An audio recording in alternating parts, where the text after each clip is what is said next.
Assalamualaikum warahmatullahi wabarakatuh. Bertemu kembali dengan Bu Surati pada mata pelajaran sosiologi di kelas 12 ini ya.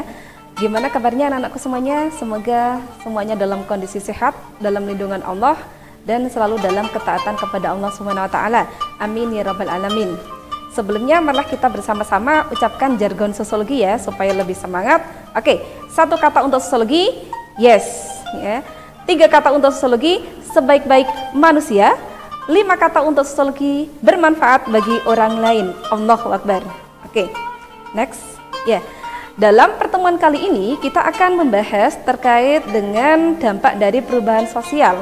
Ya, ketika kemarin kita sudah membahas terkait dengan teori-teori, ya, dan sekarang kita akan bahas terkait dengan dampak perubahan sosial. Dampak di sini itu ada 2, yaitu dampak secara positif dan juga dampak secara negatif ya. Dampak secara positif itu yang pertama itu adalah munculnya nilai dan norma baru, yang kedua adanya struktur dan hubungan sosial baru, yang ketiga adanya upaya pemberdayaan perempuan dan perwujudan kesetaraan gender, yang keempat terjadinya diferensiasi struktural, dan yang kelima ya, kesadaran dan partisipasi politik yang semakin tinggi. Yang keenam, meningkatnya penguasaan teknologi. Yang ketujuh, pembenahan dalam lembaga pendidikan formal. Kedelapan, berkembangnya industrialisasi. Yang kesembilan, masyarakat semakin menghargai waktu. Yang kesepuluh, munculnya budaya ilmiah. Oke, akan kita bahas satu persatu ya. Next ya. Di sini yang dinamakan munculnya nilai dan norma baru ya, yaitu jadi dengan adanya perubahan sosial ini, norma ya dan nilai itu tidak semuanya kemudian masih bisa berlaku ya. Oleh karena itu ada suatu perubahan ya, kadang tidak bisa memberikan suatu penyelesaian terhadap satu masalah. Masih ingat ya apa itu nilai dan norma?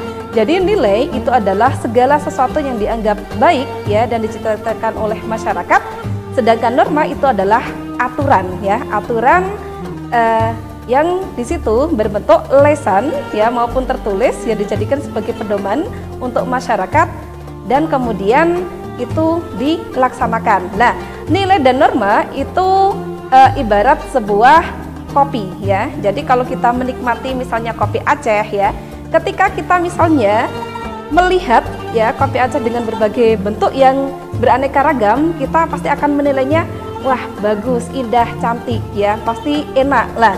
Itu baru penilaian. Untuk norma, norma itu adalah aturan. Nah, di dalam untuk mewujudkan suatu yang kopi tadi ya, yang aromanya enak ya, yang indah, itu kemudian perlu satu aturan atau teknis untuk dalam membuatnya. Nah, maka dari itu nilai dan norma ini itu dalam satu masyarakat itu pasti harus ada ya, dan kemudian nilai dan norma itu pasti akan mengalami perubahan. Oleh karena itu ya, dengan adanya perubahan sosial itu akan munculnya nilai dan norma baru. Sebagai contoh, nah kalau di sini Bu Surati mencontohkan terkait dengan human trafficking ya.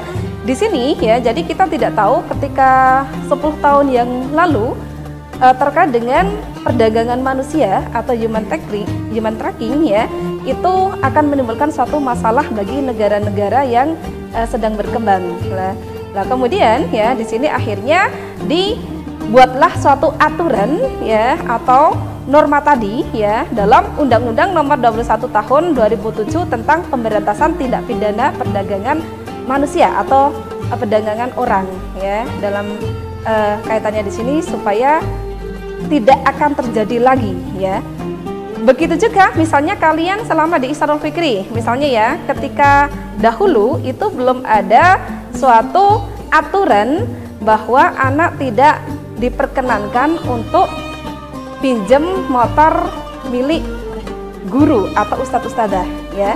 Akan tapi karena ada suatu kejadian ya yang kemudian di situ menimbulkan suatu keresahan baik bagi orang tua ya maupun warga ya ataupun diri sendiri malahan.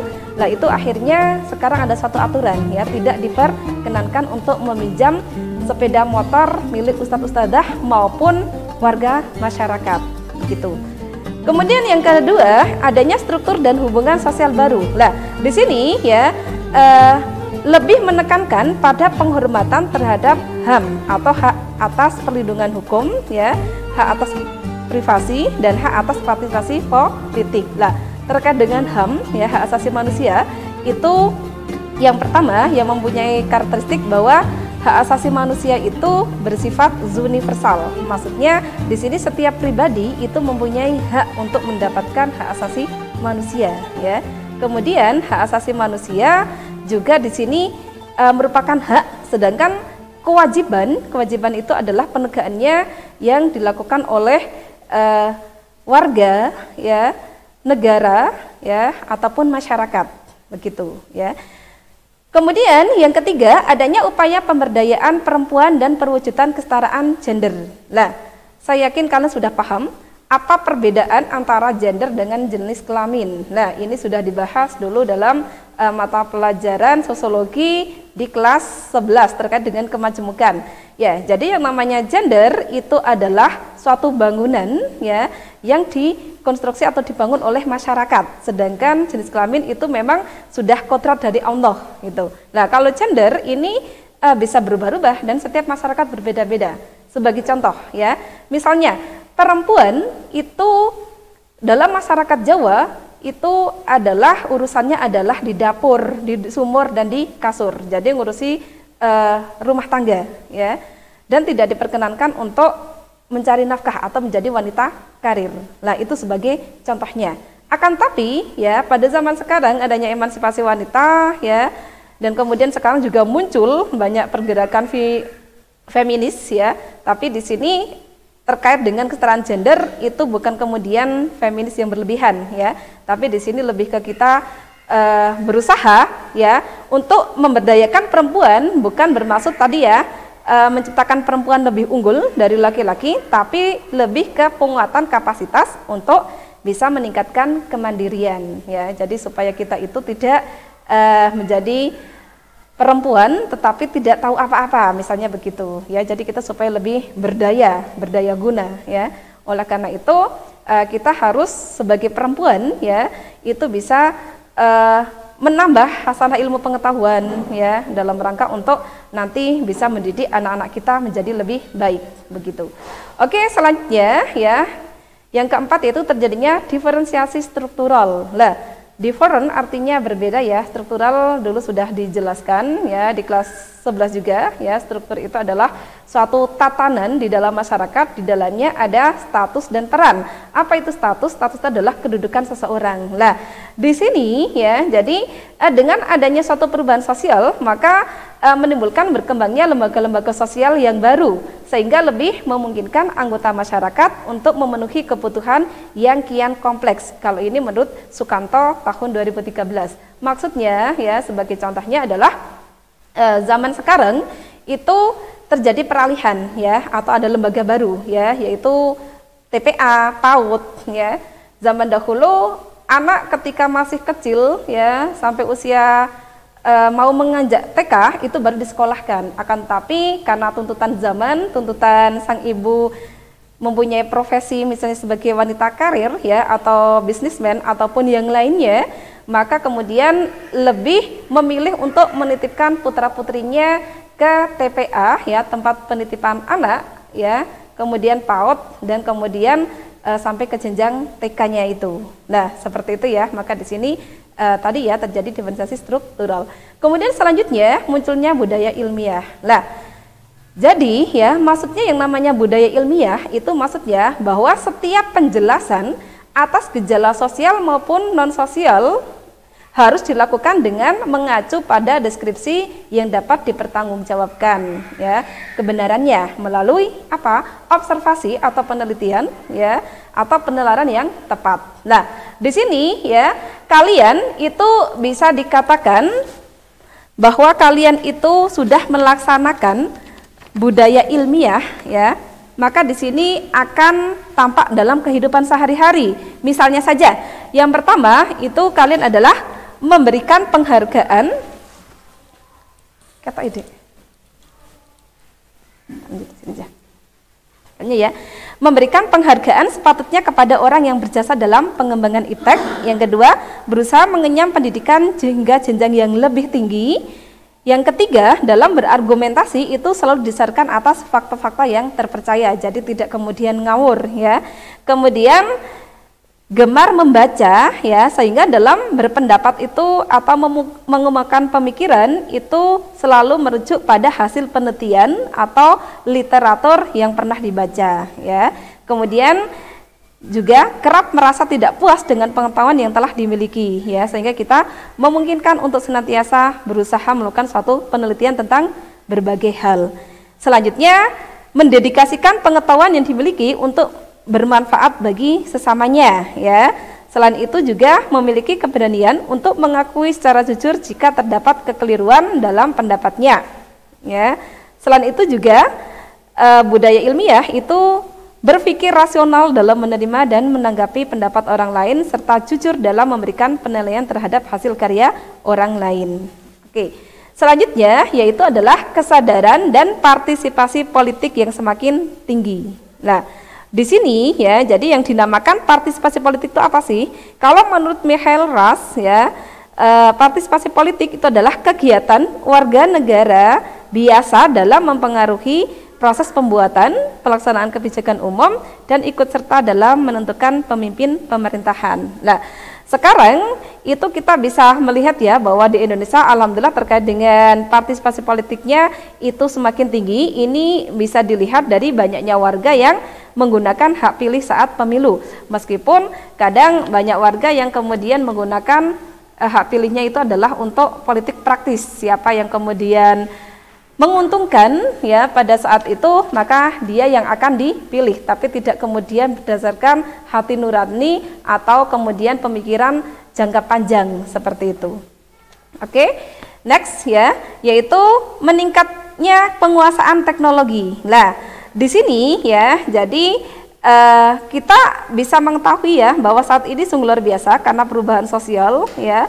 Di sini karena pengaruh modernisasi tadi, maka masyarakat itu penguasaan teknologinya juga semakin tinggi. Nah, di sini ya membuat manusia itu menggunakan teknologi ya, ini sebagai contoh adalah atau ciri masyarakat modern. Nah, dari sini itu mampu untuk memperluas kemampuan manusia dalam apa saja, berkomunikasi, bepergian ya, dan menganalisis informasi. Nah, di sini ya dengan adanya teknologi itu membuat jarak tempuh ya, jarak tempuh kita untuk ke berbagai negara, wilayah itu semakin dekat ya, itu sebagai contohnya. Kemudian kita juga bisa menghubungi atau berinteraksi dengan orang ya di luar itu dengan cepat juga, tidak harus kemudian ketemuan ya. Kemudian kita juga bisa menyimpan, mengambil kembali dan menganalisis jumlah besar informasi yang kita dapat dari berbagai sumber media internet. Itu sebagai contohnya saja ya. Kemudian selanjutnya ya yaitu pembenahan dalam lembaga pendidikan formal. Nah, di sini ya pada materi sebelumnya bahwa terkait dengan kurikulum ya, kurikulum di Indonesia itu senantiasa mengalami perkembangan, maka dikatakan sebagai bentuk perubahan proses. Nah, proses di sini memang dalam rangka untuk memenuhi ya kebutuhan akan perkembangan zaman di abad 21 ini. Nah, oleh karena itu ya dalam rangka supaya generasi bangsa Indonesia ini itu semakin maju ya, semakin maju, maka pemerintah pun mendesain bagaimana pendidikan itu menjadi pendidikan yang berkualitas yang kemudian mampu mengantarkan para peserta didiknya untuk bisa hidup dan bertahan di masa yang akan datang. Oleh karena itu untuk zaman sekarang ya itu kurikulumnya menggunakan kurikulum 2013 dan sekarang kita sedang melaksanakannya.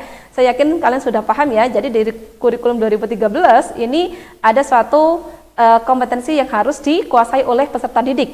Yang pertama yaitu terkait dengan kompetensi sikap spiritual, kompetensi sikap spiritual ya tadi, kemudian sikap sosial, pengetahuan dan juga keterampilan. Jadi tidak hanya sekedar pengetahuan saja ya, tapi ada suatu karakter-karakter yang kemudian perlu dibentuk ya. Karena memang zaman sekarang, apalagi kalian sekarang adalah daring. Daring ini apa-apa lewat digital ya. Kalau kemudian kita tidak terkontrol, tidak bisa memfilter apa-apa kemudian akan kita buka, kita ikuti ya, dan akhirnya terkait dengan karakter kita itu jadinya semakin berkurang, tidak mencerminkan karakter yang islami atau jati diri bangsa Indonesia ya.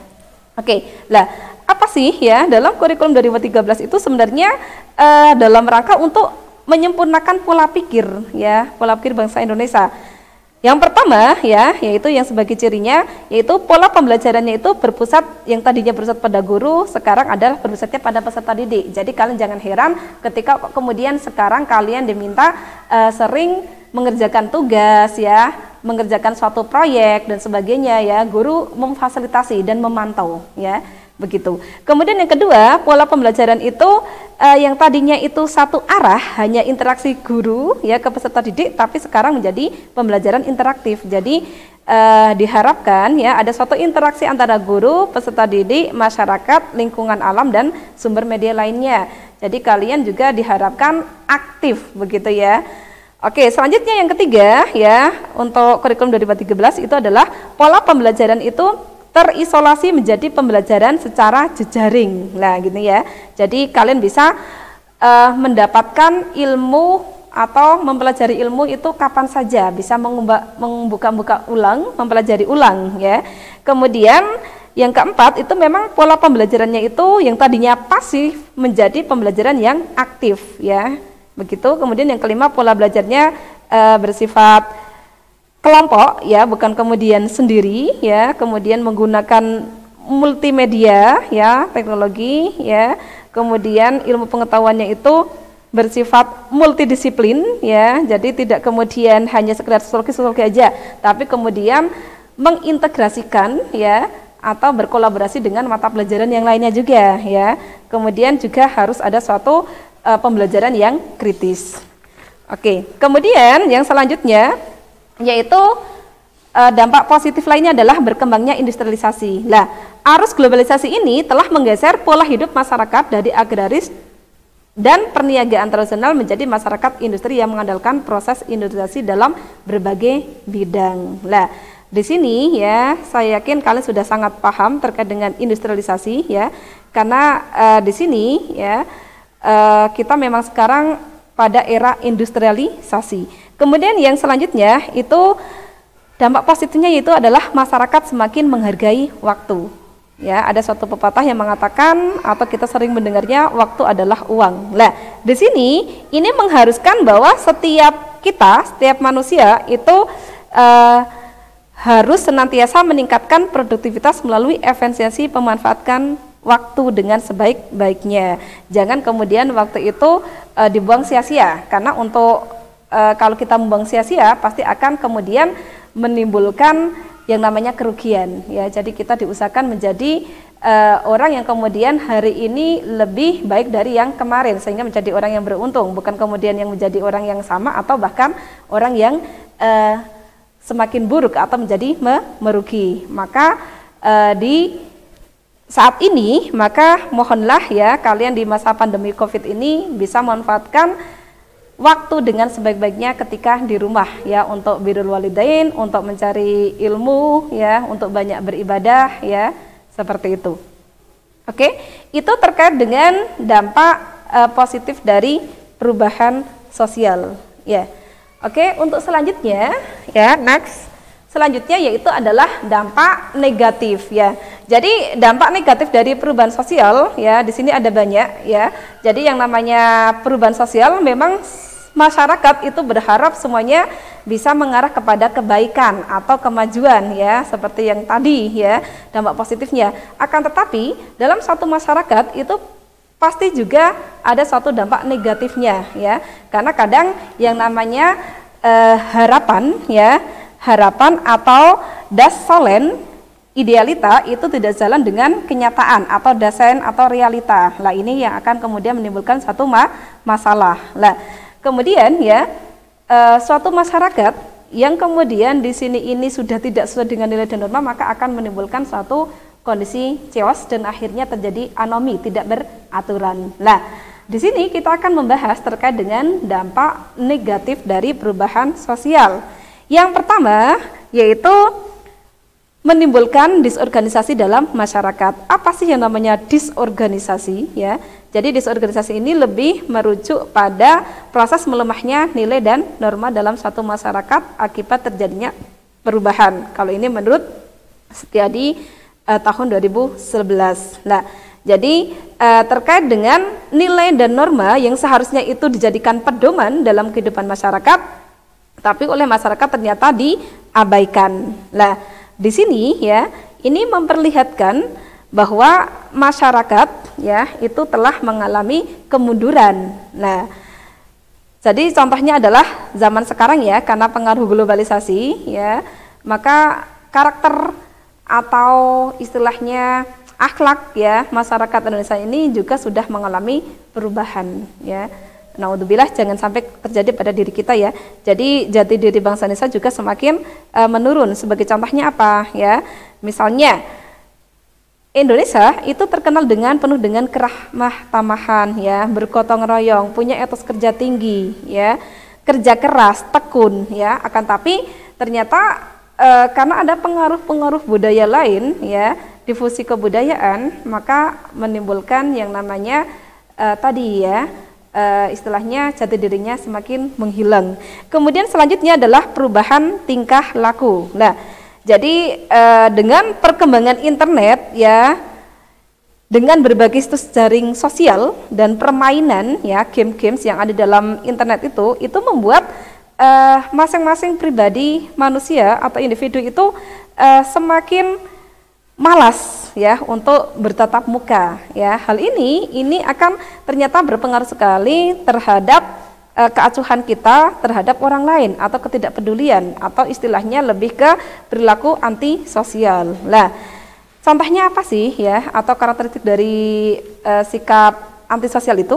Yang pertama yaitu tidak memiliki kepedulian terhadap orang lain atau masyarakat sekitarnya ya. Yang kedua, pengendalian emosinya itu negatif ya. Pengendalian emosi negatifnya itu yang sangat rendah ya, sehingga menimbulkan sering terjadinya konflik dengan orang-orang di sekitarnya. Yang ketiga, hanya mementingkan pengungkapan keinginan dan kesenangan belaka tanpa memedulikan orang lain.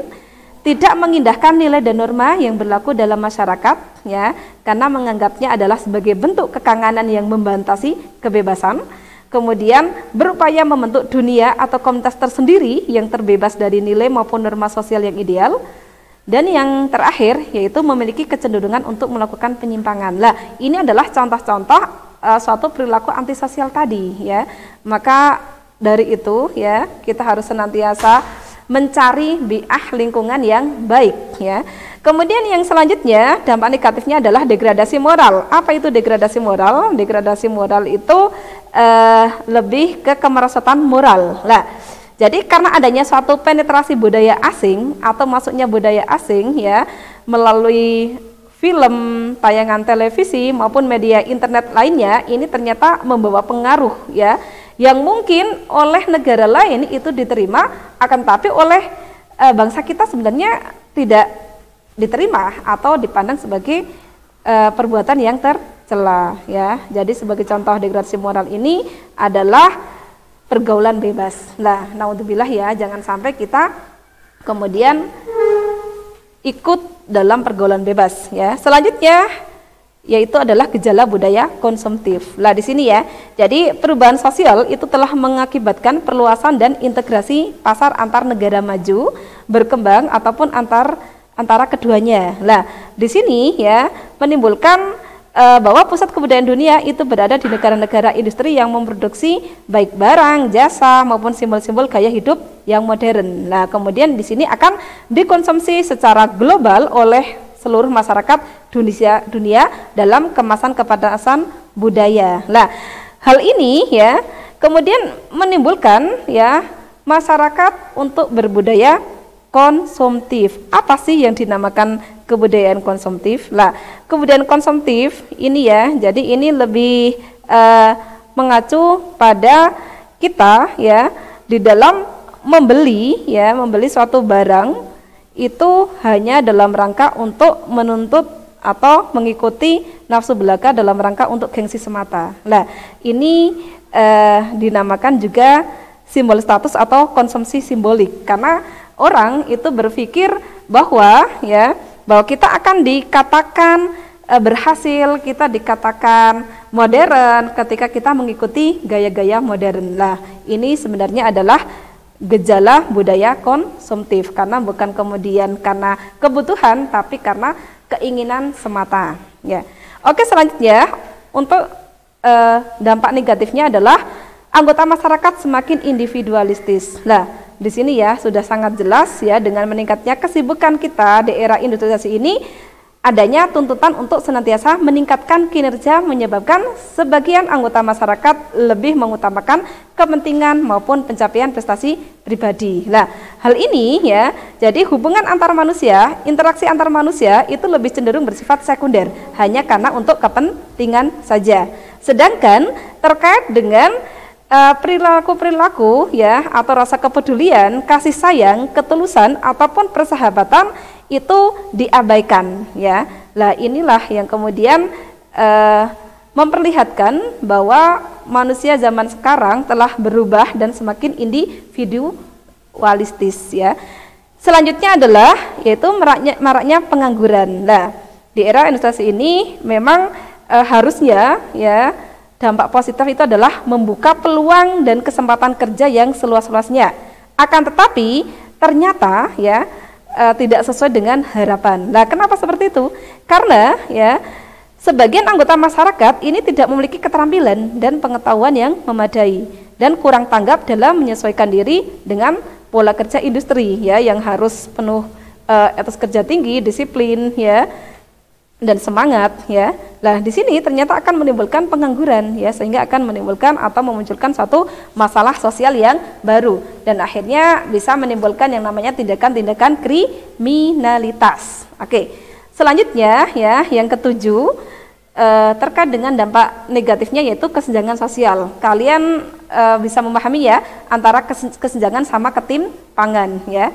Jadi kesenjangan sosial itu lebih mengarah kepada terkait antara si kaya dan si miskin ya, lebih ke ekonominya ya. Jadi terjadi perbedaan yang sangat mencolok antara si kaya dan si miskin. Nah, di sini ya, jadi setiap anggota masyarakat itu harusnya dapat menyesuaikan diri dengan perubahan ya, sehingga kita itu bisa menjadi atau meningkatkan taraf hidup menjadi lebih baik atau sejahtera ya. Akan tetapi ternyata di sini ya kadang terjadi kebalikannya ya, maka kemudian bisa menimbulkan yang namanya kesenjangan, yang kaya makin kaya, yang miskin makin miskin, dan akhirnya terjadilah suatu konflik ya. Kemudian ya yang terakhir yaitu terjadinya berbagai kerusakan lingkungan. Nah, di sini ya, jadi saya yakin kalian sudah sangat paham ya, zaman sekarang itu sering terjadi kerusakan di mana-mana ya. Ini biasanya karena proses industrialisasi ya. Asap buangan yang dihasilkan oleh industri dan tumpukan-tumpukan sampah dari produk konsumtif itu menjadi penyebab utama dari sebuah kerusakan lingkungan ya. Ini menurut Susilo. Sedangkan terkait dengan penggunaan sumber daya alam secara berlebihan dalam proses industrialisasi juga akan mengakibatkan terus merosotnya daya dukung lingkungan. Nah, kalau ini menurut Dwi Susilo ya. Nah, di sini ya saya yakin ya kalian sudah sangat paham. Ini sebagai contohnya adalah kasus tragedi Minamata di Jepang ya. Jadi kasus ini merupakan ulah dari Nippon Nitrogen Fertilizer ya, yang memproduksi pupuk urea dan membuang limbahnya langsung ke Teluk Minamata. Akhirnya ya senyawa metil merkuri dalam limbah tersebut menimbulkan ribuan penduduk yang menggunakan air dari teluk mengalami beragam gangguan kesehatan parah ya. Di antaranya ada kerusakan otak, gangguan fungsi syaraf, bahkan kematian ya. Dan contoh yang lainnya ya yaitu adalah tragedi Bhopal di India. Nah, tragedi ini terjadi pada tanggal 3 Desember tahun 1984. Nah, akibat kebocoran gas metil dan gas-gas lainnya dari perusahaan kimia asal Amerika Serikat, dan di sini menimbulkan ledakan dan keracunan gas ya. Dan akhirnya ya banyak orang yang menderita penyakit karena terpapar gas beracun tadi ya. Dan dikatakan ada 20.000 orang mengalami cacat permanen. Itu adalah contoh-contoh dari akibat dari kerusakan lingkungan. Nah, itu ya. Oke. Ya. Oke, sudah kita bahas terkait dengan dampak dari positif maupun negatif dari perubahan sosial, dan kemudian kita tinggal bisa mengemasnya ya, terkait dengan dampak tersebut kita mau pilih yang mana ya. Jadi kita usahakan untuk memilih perubahan ke arah yang positif. Oke ya, dan itu butuh perjuangan. Oke ya. Oke, sampai sini dulu ya. Niatkan segala sesuatunya itu karena Allah, Allahu yatuna ya, semangat tetap istiqomah dalam ketaatan ya. Jazakumullah khairan, afan kasir, bertemu kembali dalam pertemuan selanjutnya insyaallah. Wassalamualaikum warahmatullahi wabarakatuh.